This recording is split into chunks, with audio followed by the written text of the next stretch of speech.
Welcome to Cool Your Hills on AMFM247.com and PassionateWorldTalkRadio.com, the world in your hands. And today our special guest is April Schulte, Schulte, who wrote a book saying, "Save your life now. Your health is in your hands." So good evening, April. How are you?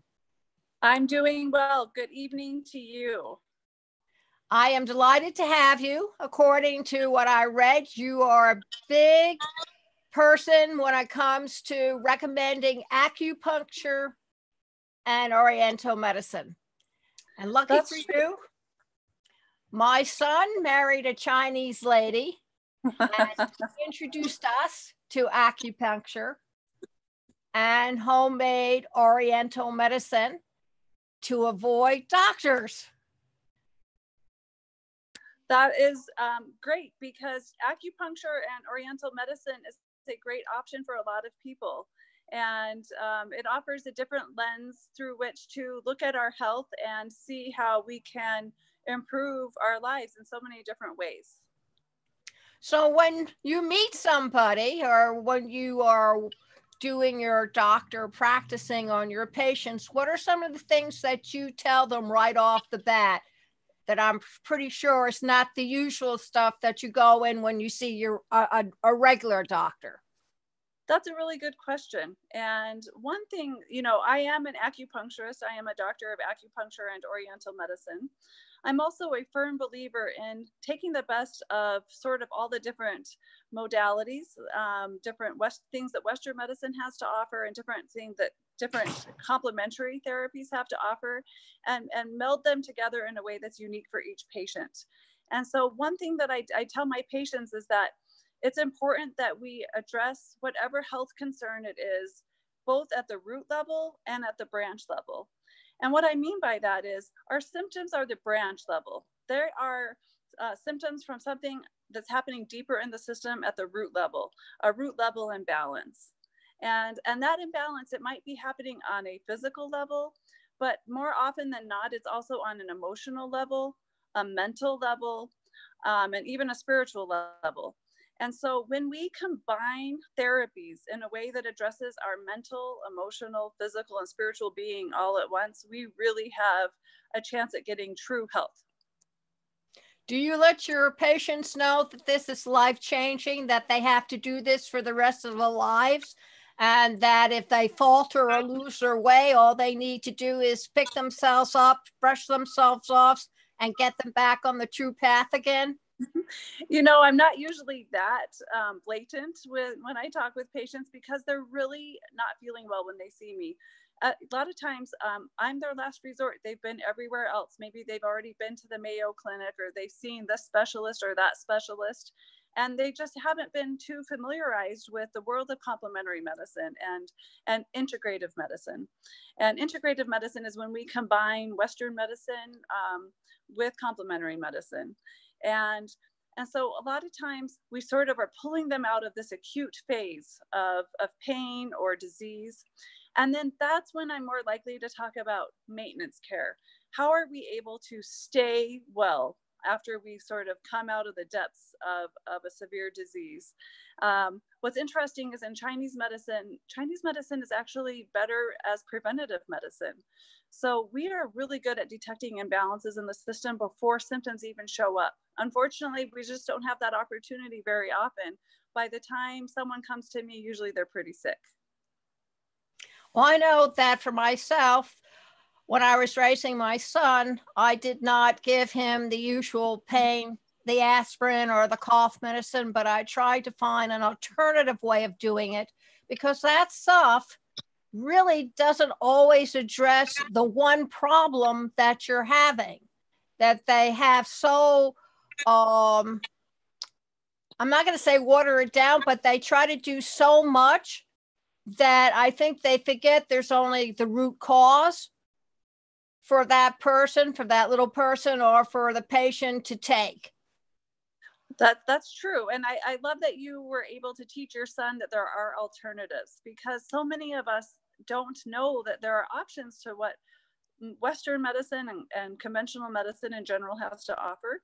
And so for something even as common as the common cold or an upper respiratory infection, there are so many other ways. And sometimes we really do need the antibiotics, but so many times we don't need them. And if we're taking these medications unnecessarily, we are susceptible to experiencing so many side effects that cause further problems down the line, that eventually someone's going to have to pick up the pieces before other diseases ensue.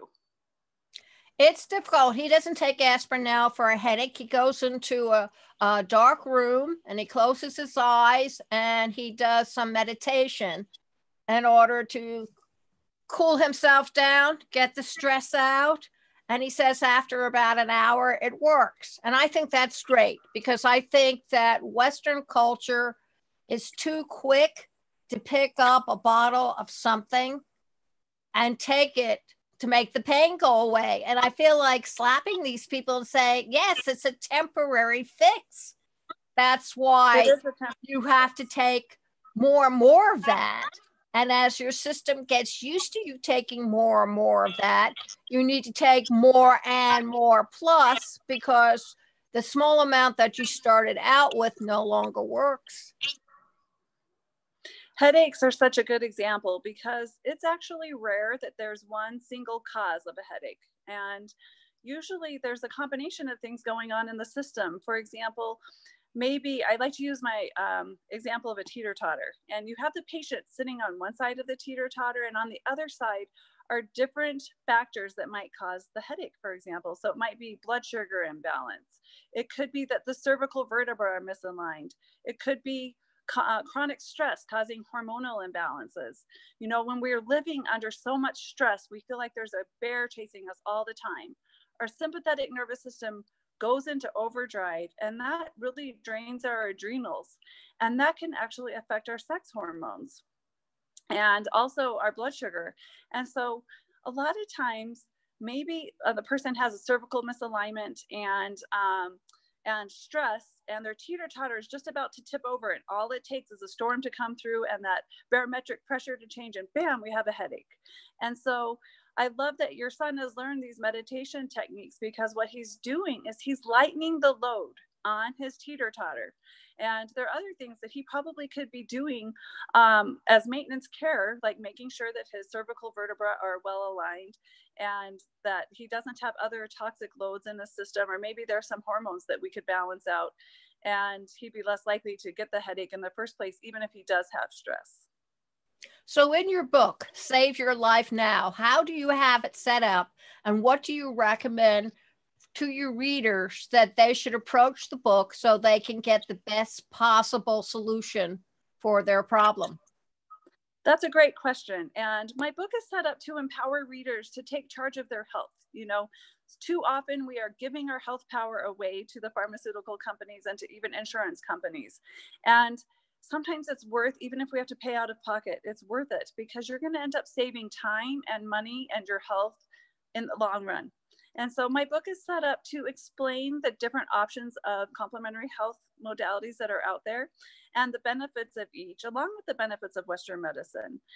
And it's meant to try and teach the reader how to think about their health problems and start thinking outside the box about maybe how to combine different modalities of care and make sure that they're addressing their health from each and every angle possible, so they can truly achieve health and even cure their imbalances, rather than just covering them up with a medication. Now, would you suggest that when a person has a baby, outside of getting the vaccinations, which I really think they should get, but do you believe that the parent can use your book to set up some kind of healthy program for their kids so that they learn how to self-help themselves in their eating, their mental attitude, their physical attitude? And yes, I believe that whatever you do physically, mentally, emotionally, is how you're going to behave spiritually. So you want to make sure you get those three things taken care of. Otherwise, spiritually, you'll be a very unhappy person. It's an interesting angle. I hadn't really thought about that, Lillian, and I love that idea that it is important for as parents. I have twins; they're 8 years old, to start teaching our children that there are options, and to start showing our children that really when we're having a stomach ache, it could just be anxiety, not just anxiety. Anxiety is a big deal. But when we have a stomach ache, maybe it's anxiety, and maybe we want to find ways to address that anxiety and look at it differently rather than just taking the nearest thing over the counter for stomach ache. And that goes for a lot of symptoms that children have. And so I feel blessed when every time I have a pediatric patient, because I love that they're getting to know at a young age that there are options for themselves. Acupuncture, I've done acupuncture on every single age, and it can be so helpful. And homeopathy is so good for children. Children respond extremely well to homeopathic care. I wouldn't want to be a mother without working with my dear colleague Joseph Ellerin, who is a homeopath. He's a classical homeopath. He's helped me with everything from what I call diaper digging, when my son would smear poop on his crib, to pink eye, to feeling really clingy and having anxiety after we lost my father. And so having these different tools in our bags and teaching our children that those are there sets them up to have a great life moving forward. Well, I think a kid, especially if you start a program like this, probably in grade school, to start introducing to the concepts. When I went to school, when the dinosaurs roamed the planet, of course, but when I went to school, we were taught basic health and how to take care of ourselves and what to do should ABC 1, 2, 3 happen. And one of the things was we were not introduced to aspirin. We were not introduced to the stomach things. We were told to have ginger tea or drink some ginger. Or if you didn't feel like eating, then don't eating. Or if you had a sick, well, starve a fever, feed a cold and stuff. But Right. You graduated from mommy's chicken soup up to some other stuff, and it really worked. And I think that's a much better approach to introduce a kid to, especially when they go off to college, because everything is topsy-turvy then rather have them dash into the drugstore, go eating, meeny, miny, mo, and then buy the stuff. I really like to take things one step further than even that too, because yes, there are other alternatives to medications like ginger or other herbs. However, if we can start teaching ourselves and our families and our children that when we're experiencing a symptom, that it might not be what it appears to be. And so if you have a symptom, maybe you chronically get ear pain, like an earache as a child, or in women or young girls, when we start developing our menses and we start having our periods and we have chronic pain with our menstrual cycles and we have PMS, that it's important to look deeper than that. It's more than just a physical thing going on. And for young girls and women alike, if we're having severe PMS or severe painful periods, then usually there's some sort of unfulfilled desire underneath that. Some of our needs are not getting met. And so it's helpful to think about that in those terms. Okay, maybe I'm having severe menstrual cramps because I'm not getting my needs met. I need to learn to use my voice to ask for what I need. And so when we start developing lines between our mental, emotional, and physical health, that's where we really win.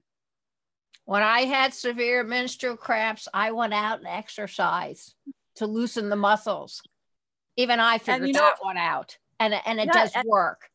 Or when I put in a 10 or 15 hour day as a waitress to earn money, I biked for 2 or 3 miles because I learned that really does help you feel better and you don't feel so exhausted.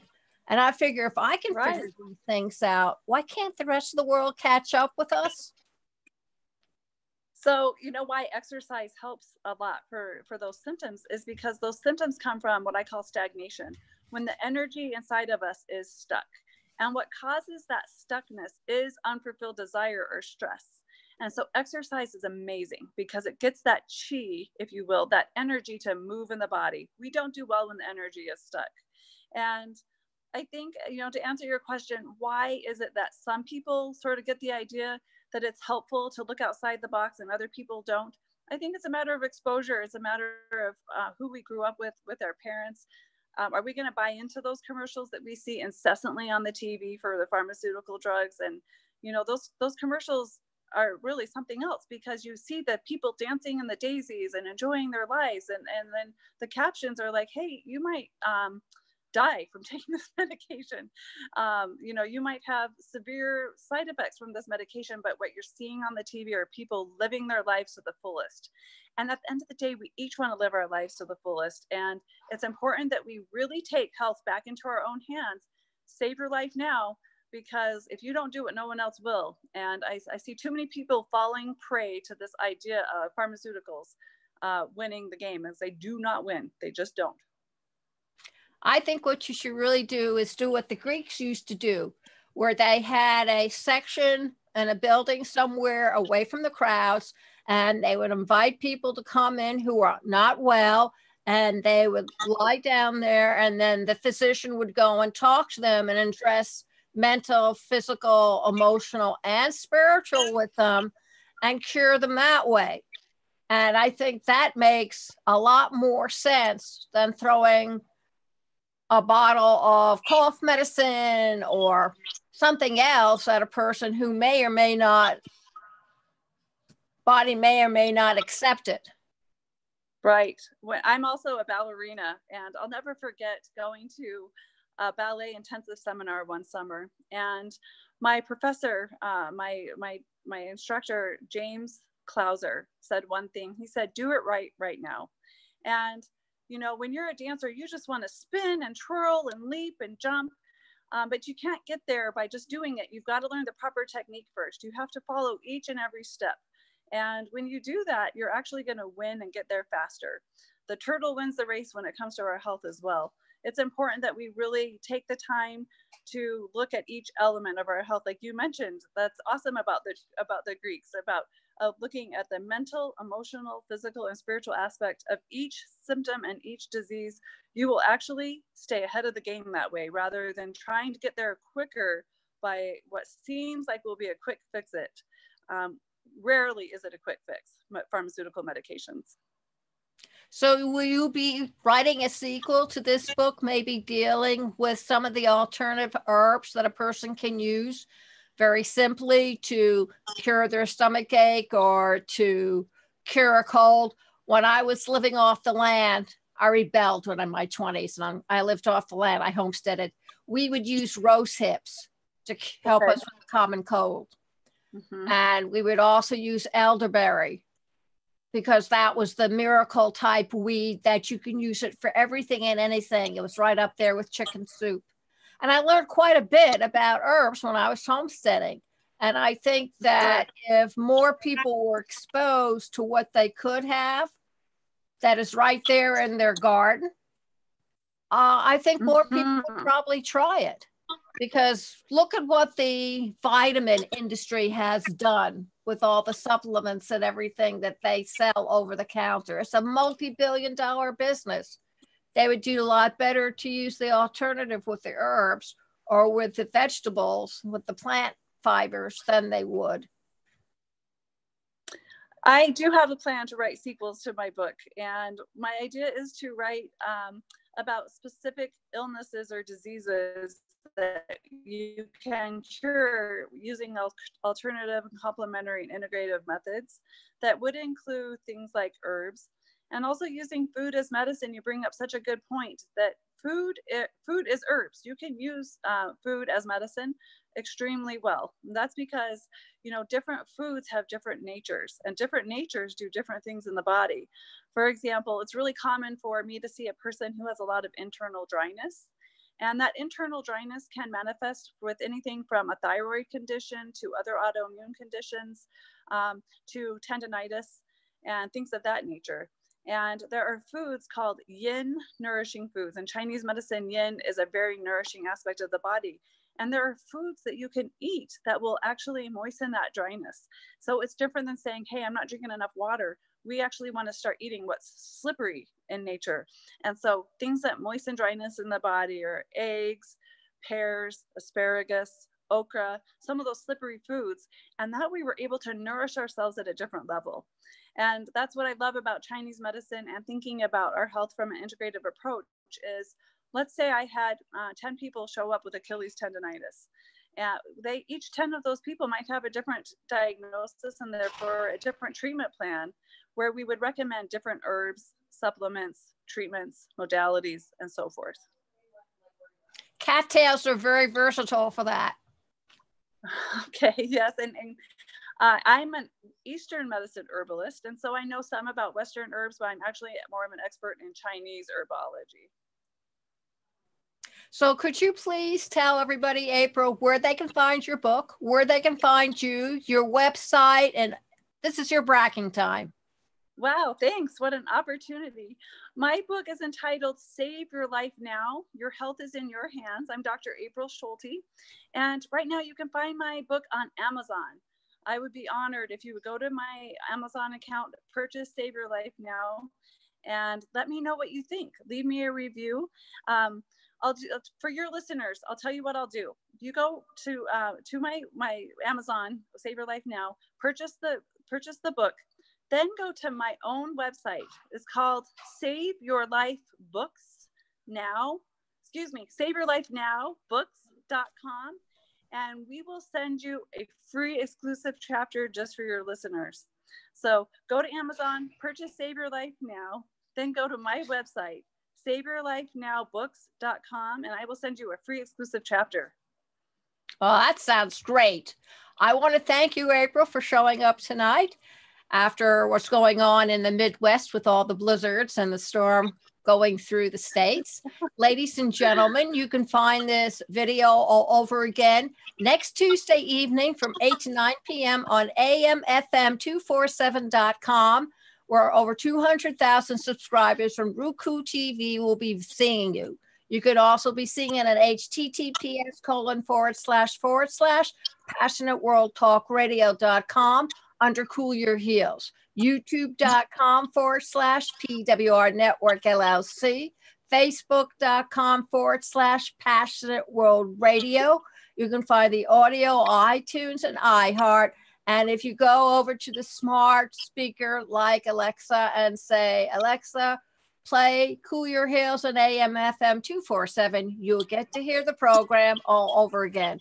And before we go away and stray, Thomas Hardy had this to say in the later years of Thomas Hardy, 1930, if Galileo had said in verse that the world moved, the Inquisition might have left him alone.